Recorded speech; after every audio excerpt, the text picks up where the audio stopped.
জাতীয় সনদ তৈরি করাই জাতীয় ঐকমত্য কমিশনের লক্ষ্য একথা বলেছেন কমিশনের সহ সভাপতি অধ্যাপক আলী রিয়াজ। তিনি বলেছেন, যার মাধ্যমে ক্ষমতার বিন্যাসের পরিবর্তন ঘটে এবং বাংলাদেশ তার সমস্ত সম্ভাবনা নিয়ে জাগ্রত হতে পারে।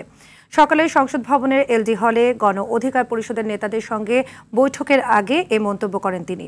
বৈঠকে নতুন করে ৮টি বিষয়ে সংস্কার সুপারিশে একমত হয়েছে গণ অধিকার পরিষদ।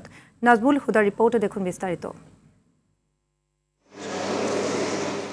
সংস্কার ইস্যুতে জাতীয় ঐকমত্য কমিশনের সঙ্গে চলছে রাজনৈতিক দলগুলোর ধারাবাহিক বৈঠক। এরই অংশ হিসেবে সোমবার কমিশনের সঙ্গে বৈঠক করে গণ অধিকার পরিষদ। এ সময় দলটি নতুন করে ৮টি সহ মোট ১৩৫টি সংস্কার সুপারিশে একমত হয়েছে। বাকি আংশিক একমত এবং দ্বিমত সুপারিশগুলো নিয়ে আগামীতে আলোচনা চালিয়ে যাবে দলটি।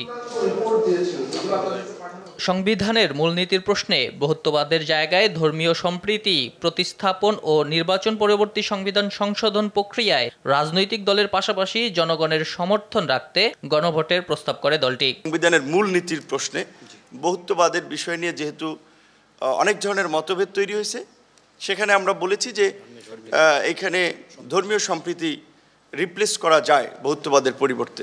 সব সংশোধনী নয়, কিছু গুরুত্বপূর্ণ সংশোধনী সেটা আর্টিকেলকে স্পেসিফিক করে দেওয়া যায়।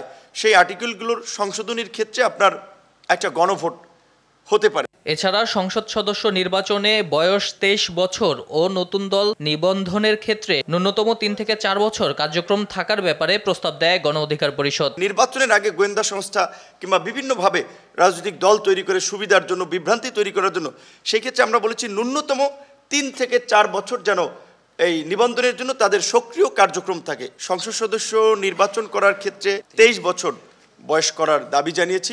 বৈঠকের আগে সূচনা বক্তব্যে ঐকমত্য কমিশনের সহসভাপতি অধ্যাপক আলী রিয়াজ বলেন, ক্ষমতার ভারসাম্য প্রতিষ্ঠার মধ্য দিয়েই নতুন বাংলাদেশ তৈরি সম্ভব। এজন্য একটি জাতীয় সনদ প্রয়োজন, যা সবার কাছে গ্রহণযোগ্য হবে। সকলের সম্মিলিতভাবে একটি জাতীয় সনদ তৈরি করার চেষ্টা করতে হবে। ঐকমত্য কমিশনের লক্ষ্য হচ্ছে এই জাতীয় সনদ তৈরি করা, যাতে করে ক্ষমতার বিন্যাসে পরিবর্তন ঘটে, যেন বাংলাদেশ তার সমস্ত সম্ভাবনা নিয়ে জাগ্রত হতে পারে। ভবিষ্যতে আইনি চ্যালেঞ্জ মোকাবেলায় সংস্কারের পক্ষে গণভোট নিয়ে চূড়ান্ত করার প্রস্তাব দেয় গণ অধিকার পরিষদ। নাজমুল হুদা, RTV, ঢাকা।